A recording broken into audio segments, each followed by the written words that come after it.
हमारी संस्कृति, हमारी पहचान। यज्ञ, योग, आयुर्वेद सदा रहे हमारे साथ। भारत के प्राचीन ग्रंथों एवं आधुनिक विज्ञान का दिव्य संगम, यज्ञ महिमा।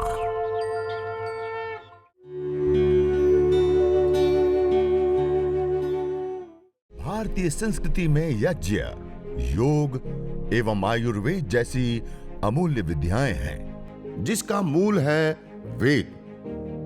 इतिहास की ओर दृष्टि डालें तो भगवान राम, भगवान कृष्ण से लेकर राजा महाराजाओं, ग्रामवासियों व अरण्यवासी ऋषियों की कुटियों तक नित्य व नैमित्तिक यज्ञों का प्रचलन देखने को मिलता है।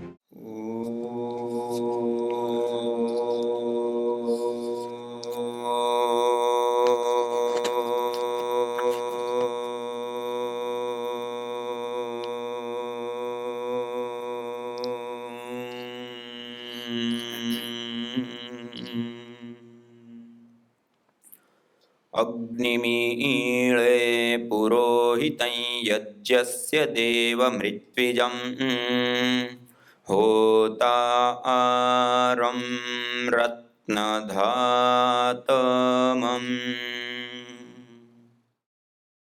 सर्वरक्षक परमपिता परमात्मा को, प्रभु को याद करते हुए हम सब लोगों के बीच में उपस्थित हमारे आदरणीय भ्राता श्री लक्ष्मण रेड्डी जी और भारत स्वाभिमान और पतंजलि के पांचों संगठन के हमारे संगठन मंत्री, हमारे आदरणीय नंदनम कृपाकर जी, और आप सभी योगी, साधक, विद्या प्रेमी भाई बहनों को मैं प्रणाम करता हूँ, नमन करता हूँ, वंदन करता हूँ। आज हम इस सेशन को मुख्यतया जिसके लिए हमने रखा है, विशेष रूप से हम अपनी परंपरा में जिन परंपराओं को निभाते हुए हम आ रहे हैं, उन परंपराओं में एक यज्ञ, हवन, अग्निहोत्र आप में से लगभग सब लोगों ने करा होगा, कराया होगा घर के अंदर, सबने देखा है। हवन यज्ञ सबने किया है कहीं ना कहीं। अब उस यज्ञ को हम एक कर्मकांड, एक अनुष्ठान, एक अदृष्ट और आध्यात्मिक लाभों को देखते हुए हम करते हुए आ रहे हैं, आज भी करते हैं। लेकिन हमारे प्राचीन ग्रंथों में उसको पूजा पाठ की पद्धति के साथ साथ स्वास्थ्य के साथ भी देखा हुआ है, प्रकृति के पोषण संवर्धन के रूप में भी देखा हुआ है, और भी इस प्रकार के अलग अलग लाभों के साथ देखा है। और आज वर्तमान में जिस पैरामीटरों को हम पढ़ते हैं, मानते हैं, प्रूव करते हैं, उन चीज़ों को अंदर भी जब उसका परीक्षण किया गया तो उसमें भी वो खरा उतरता है। तो आज खास करके आप सभी के बीच में इसीलिए आए थे कि हम जो परंपरा से जो यज्ञ करते हुए आ रहे हैं, वो विद्या केवल एक कर्मकांड, पूजा पाठ मात्र नहीं, अपितु एक साइंटिफिक, एक वैज्ञानिक, एक सार्वभौमिक, एक बहुत बड़ी विद्या है। और यदि आज वर्तमान की स्थिति के अनुसार यदि उसका आचरण हम यदि करते हैं तो उसका बहुत बड़ा लाभ हम प्राप्त कर सकते हैं। देखिए, हम जिन यज्ञों को देखे हैं वो अलग अलग यज्ञ देखे हैं। कुल मिलाकर के शास्त्रों में प्रधान यज्ञ की बात करें तो 21 प्रकार के यज्ञ बताए गए। कितने प्रकार के? 21 प्रकार के। उन 21 प्रकार के यज्ञों में कुछ होते हैं नित्य यज्ञ। नित्य माने प्रतिदिन जो किए जाते हैं, जैसे देव यज्ञ, पितृयज्ञ, ब्रह्म यज्ञ, बलिवेश्व देव यज्ञ, अतिथि यज्ञ, ये 5 महायज्ञ का जो प्रतिदिन करने होते हैं। कुछ होते हैं नैमित्तिक यज्ञ जो किसी निमित्त विशेष से जो किए जाते हैं, जैसे हम दीपावली और होली पर विशेष रूप से जो यज्ञ करते हैं, नवसस्येष्टि यज्ञ, जो नए अन्न उत्पन्न होते हैं उसका सेवन करने से पहले हवन करते हैं, उससे पूजन करते हैं, उसके बाद उसका सेवन करते हैं। हम शादी विवाह से लेकर के अलग अलग जो संस्कार किए जाते हैं उस दौरान भी हम यज्ञ करते हैं, एक निमित्त विशेष से किए जाने वाले। ऐसे इसको नैमित्तिक यज्ञ कहे जाते हैं। और तीसरे होते हैं काम्य यज्ञ, किसी कामना विशेष से जो यज्ञ किया जाए, जैसे रुग्ण है, बीमार है, और उस बीमारी विशेष की मुक्ति के लिए जो यज्ञ किए जाते हैं तो उसको भेषज यज्ञ कहते हैं। इसी प्रकार संतान की प्राप्ति के लिए जो यज्ञ किया जाते हैं, जैसे आप सब लोगों ने रामायण में पढ़ा होगा और सुना होगा और देखा होगा, प्रभु श्री राम का जन्म किस माध्यम से होता है? महर्षि सिंह के पौरोहित्य में राजा ने पुत्र कामेष्टि यज्ञ कराया था। इस कामना विषय, पुत्र कामो यजेत, श्री कामो यजेत, ऐसे अलग अलग किसी कामना विशेष से जो यज्ञ करते हैं उसको काम्य यज्ञ कहते हैं। ऐसे 3 प्रकार की कैटेगरी में बांधे गए हैं। आज हम जिस यज्ञ की चर्चा कर रहे हैं वो इसमें से 2 यज्ञ, एक देव यज्ञ और दूसरा चिकित्सा यज्ञ, इसके बारे में जानेंगे। कौन सा यज्ञ? चिकित्सा यज्ञ। ये 2 यज्ञ ऐसे यज्ञ होते हैं, इसको करने के लिए हमें कोई पंडित, कोई ब्राह्मण, कोई एक विशेष स्किल वाले व्यक्ति की हमें जरूरत नहीं होती है। दूसरे यज्ञों को हम देखते हैं तो उसमें बहुत सारा हमें समय चाहिए होता है। ये आपके पास 5 से 10 मिनट का समय है तो आप इस यज्ञ को कर सकते हैं, दोनों को। दूसरे यज्ञ हम करते हैं तो उसमें जब हम करते हैं तो पहले इतनी लंबी सी लिस्ट होती है कि ये सामान, ये सामान, ये सामान, बहुत सारे सामान चाहिए।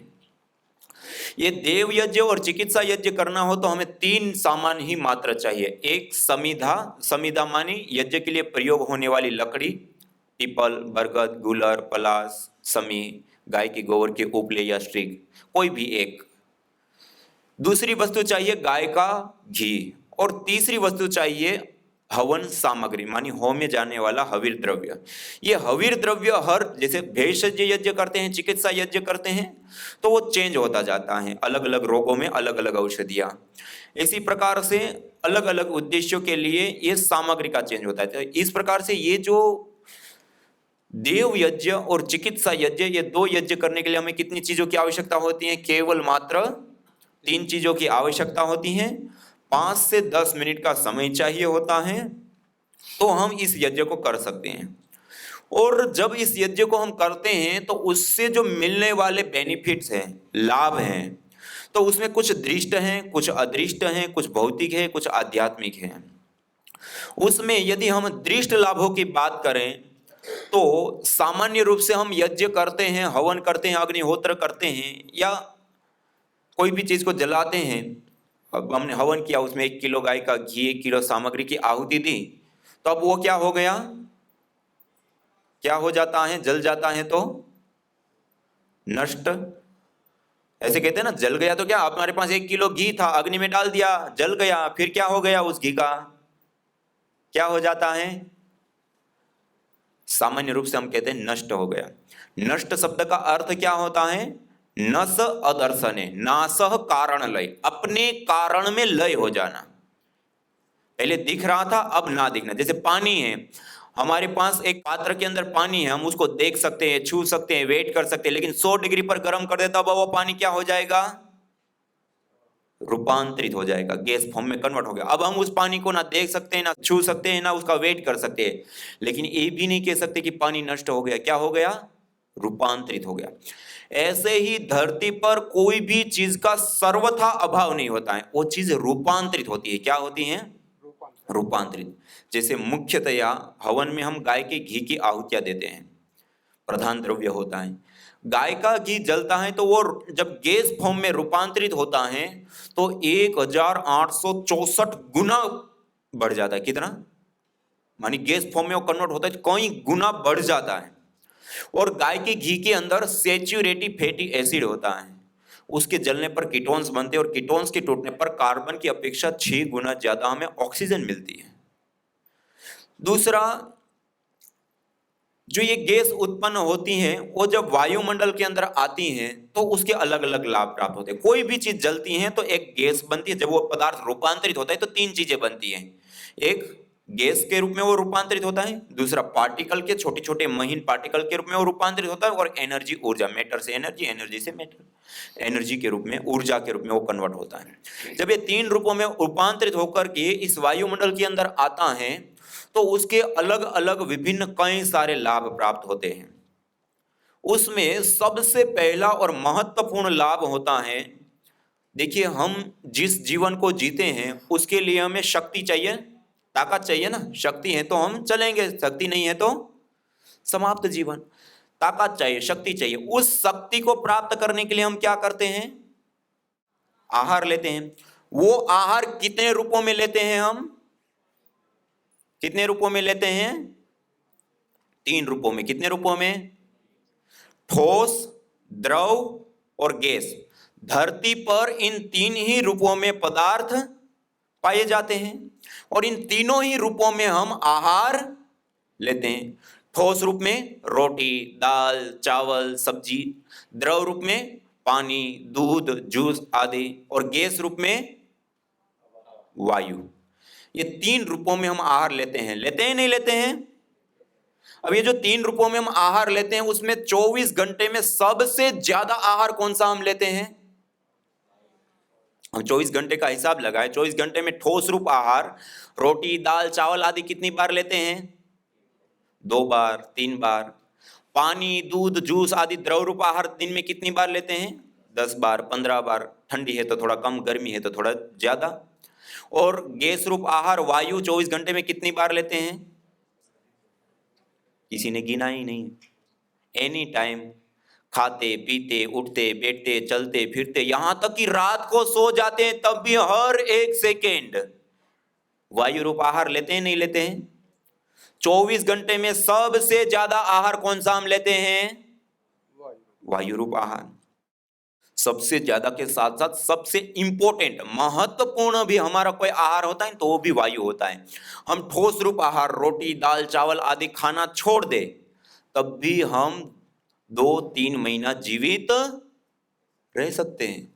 हम द्रव रूप आहार, पानी, दूध, जूस आदि लेना छोड़ दे तब भी हम 2 से 3 सप्ताह जीवित रह सकते हैं। लेकिन गैस रूप आहार वायु छोड़ दे तो 2 से 3 मिनट भी जिंदा नहीं रह सकते। कहने का अभिप्राय है कि सबसे ज्यादा और सबसे महत्वपूर्ण हमारा कोई आहार है तो क्या है? वायु। हमारा ही नहीं, हमारे साथ साथ सारे जीवों के लिए, चींटी से लेकर के हाथी पर्यंत और यहां तक कि पेड़ पौधे तो 95% अपना आहार वायु से लेते हैं। और उस वायु का शोधन करना, पोषण करना, संवर्धन करना, मेडिकेटेड बनाना, उसको सुगंधित करना, उसके अंदर जीवनीय शक्ति का संचार करने का कार्य किसी माध्यम से संपन्न होता है तो वो यज्ञ, हवन, अग्निहोत्र से संपन्न होता है। उसमें जब गाय के घी की और अलग अलग जड़ी बूटियों की आहुतियां देते हैं वो गैस फॉर्म में कन्वर्ट होकर के इस वायु को पोषित करता है, उस वायु का शोधन करता है, उस वायु को जीवनीय शक्ति से युक्त करने का कार्य करता है। इसलिए हम इस यज्ञ को, हवन को, अग्निहोत्र को यदि करते हैं तो उस यज्ञ, हवन, अग्निहोत्र को करने से हमें कई सारे अलग अलग लाभ प्राप्त होता है। उसमें सबसे पहला और सबसे बड़ा लाभ होता है हमारा जो सबसे ज्यादा और इंपॉर्टेंट आहार है वायु रूप, उसका शोधन, पोषण और संवर्धन होता है। दूसरा एक महत्वपूर्ण लाभ हमें प्राप्त होता है। देखिए आज हम सब, इसमें बहुत सारे लोगों ने मास्क लगा रखा है, सब लोग डर रहे हैं। बैक्टीरिया, वायरस, फंगस, ये छोटे छोटे जीव होते हैं, हम अपनी आंखों से नहीं देख सकते लेकिन इन्फेक्शन फैलाते हैं और अलग अलग प्रकार की बीमारियां पैदा होती हैं। हम अभी जितना मास्क लगा रहे हैं उससे ज्यादा हमें बचने की जरूरत है अपने मोबाइल से। सब लोग मोबाइल का प्रयोग करते हैं, सबके पास है।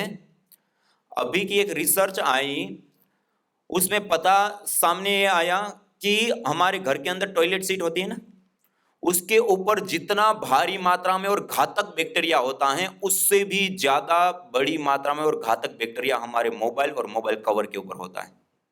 हम कितनी बार धोते हैं साल में उसको, और दिन में कितनी बार उसको छूते हैं? खाते हुए, चलते हुए, फिरते हुए, हम गिन नहीं सकते हैं कितनी बार दिन में छू रहे हैं। इसी प्रकार हम ये दरवाजे के हैंडल बार बार हर व्यक्ति आता है, हर व्यक्ति उस हैंडल को पकड़ता है। सीढ़ी चढ़ते हैं, उतरते हैं, ग्रिल होती है उसके ऊपर हाथ रखते हैं। ऐसी कितनी सारी चीजें हैं जो ये बैक्टीरिया, वायरस, फंगस, इन इन्फेक्शनों को ये फैलाते हैं। और आज WHO के आंकड़ों को देखें तो हम बैक्टीरिया, वायरस और फंगस से उत्पन्न होने वाली बीमारी, जिसको हम कम्युनिकेबल डिजीज कहते हैं, जिसके कारण से हम हजारों करोड़ रुपए की दवाइयां खा जाते हैं, उसके बावजूद प्रति वर्ष 2.25 करोड़ लोगों का जीवन चला जाता है। कितने लोगों का? बहुत बड़ी संख्या है ये। और हम जिस यज्ञ की चर्चा कर रहे हैं, जो देव यज्ञ, छोटा सा यज्ञ करते हैं, 5 से 10 मिनट लगती हैं, और छोटा सा यज्ञ करने पर जो धूम्र उठता है, हवन करने पर धूम्र उठता है ना, जड़ी बूटियां गाय के घी की आहुति देते हैं, उस धूम्र को हमने केमिस्ट्री लैब में GCMS gas chromatography mass spectroscopy, chemistry lab की एक एडवांस लेवल की एक टेक्नोलॉजी होती है गैस को एनालाइज करने की। आज जो टॉप लेवल की रिसर्चें होती हैं, तो उन टेक्नोलॉजियों का केमिस्ट्री लैब में विशेष रूप से प्रयोग किया जाता है। उसका प्रयोग करके इस यज्ञ के अंदर होमे जाने वाले विभिन्न द्रव्य, गाय का घी आदि से उत्पन्न जो धूम्र होता है, उसको जब एनालाइज किया गया, उसके अंदर भारी मात्रा में एंटी माइक्रोबायल एक्टिविटी देने वाले कंपोनेंट्स, मॉलिक्यूल्स पाए गए। उसके बाद हमने माइक्रोबायोलॉजी लैब में ये जो 2.25 करोड़ लोगों का जीवन जा रहा है, उसके लिए जो कारणभूत बैक्टीरिया, फंगस आदि हैं, उसको लिया और उसको प्लेटों में ग्रो करके, और उसके ऊपर इस यज्ञ जो हम 5 मिनट करते हैं, उसका 5 मिनट के लिए धुआं उसके ऊपर से प्रसारित किया। आपको जानकर के आश्चर्य होगा, केवल 5 मिनट के यज्ञ से 65% से लेकर के 96% बैक्टीरिया, फंगस आदि नष्ट हो गए। ये बहुत बड़ी बात है। मानी हम अपने घर के अंदर छोटा सा हवन यदि कर ले, छोटी छोटी 2-4 लकड़ी और उसमें थोड़ी सी जड़ी बूटी और गाय का घी जला दें, और उससे उतनी हम धुनी कर दें 5 मिनट, तो हम अपने पूरे परिवार को बैक्टीरिया, वायरस और फंगस से बचा सकते हैं।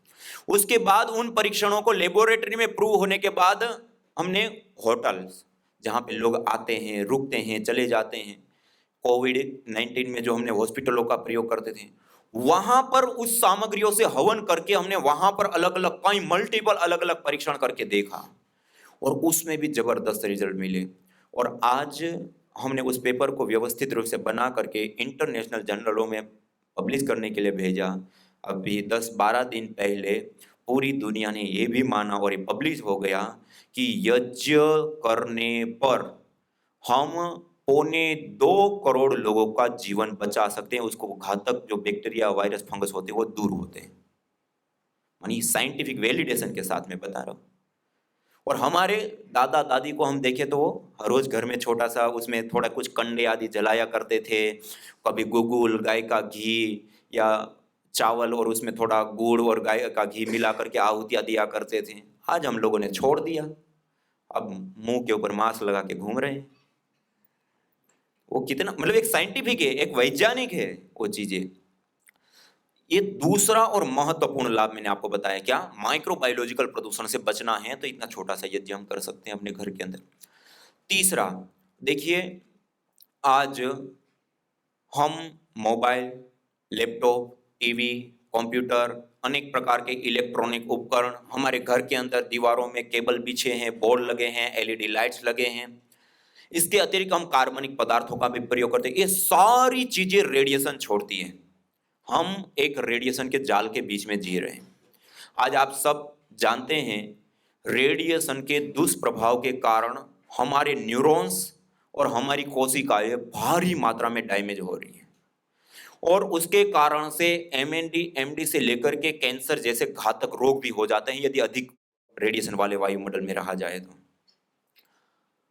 हमने जयपुर यूनिवर्सिटी राजस्थान में कई परीक्षण किया, और हमारे व्यवहार में आने वाला जो एटॉमिक रेडिएशन, बीटा रेडिएशन सबसे अधिक वो व्यवहार में आता है जो हमारे हानि पहुंचा दे, उसके ऊपर परीक्षण किए गए डॉक्टर वाई के विजय जी के मार्गदर्शन निर्देशन के साथ। और आपको जानकर के आश्चर्य होगा, जो हवन करने पर जो पार्टिकल उठते हैं ना, ऑर्गेनिक पार्टिकल जब वायुमंडल के अंदर आते हैं, वो एटॉमिक रेडिएशन को भी दूर कर देते हैं। एटॉमिक रेडिएशन खत्म हो जाता है उस स्थान पे जहां यज्ञ होता है। और central pollution government board Delhi में डॉक्टर ममता सक्सेना जी के साथ कुछ परीक्षण हुए और उन परीक्षणों से सामने आया कि इलेक्ट्रोमैग्नेटिक रेडिएशन भी यज्ञ करने पर दूर हो जाता है। ये पेपर भी पब्लिश है, आप इंटरनेट के ऊपर सर्च करोगे तो आपको मिलेंगे। मानिए हवन करते हैं तो ऑर्गेनिक पार्टिकल वायुमंडल के अंदर आते हैं और वो इस रेडिएशन को खत्म करने का, दूर करने का काम करते हैं। और इतना छोटा सा घर के अंदर हम हवन कर ले तो अपने पूरे परिवार को हम रेडिएशन से भी बचा सकते हैं। ये बहुत बड़ा लाभ है। इसके साथ साथ एक और महत्वपूर्ण लाभ प्राप्त होता है। देखिए, आज जिस अथाह वायु के समुद्र में हम श्वास लेते हैं वह वायु आज प्रदूषित हो चुकी है। हमने पेट्रोल, डीजल, कोयला, मृत ईंधनों को भारी मात्रा में जला रहे हैं। आज हम SOx, NOx, CFC जो जहरीली, घातक, हानिकारक गैसें हैं उसको भारी मात्रा में हम आज वायु के अंदर ऐड कर चुके हैं। और इस प्रदूषित वायु के कारण आज बड़ी रिसर्च बता रही हैं कि बड़े प्रदूषित शहरों में यदि हम 1 साल रहते हैं तो हमारी 6 महीनों से लेकर के 5 साल की आयु कम हो जाती है प्रदूषित वायु में रहने से। और WHO के आंकड़े बताते हैं कि वो आयु कम होने के साथ साथ लंग्स कैंसर से लेकर के अलग अलग कई प्रकार के कैंसरों को भी वो जन्म देता है। और उसके साथ साथ प्रति वर्ष 70 लाख से अधिक लोग केवल मात्र वायु प्रदूषण के कारण मौत के घाट उतर जाते हैं। कितने लोग? 70 लाख लोग केवल वायु प्रदूषण से मर जाते हैं।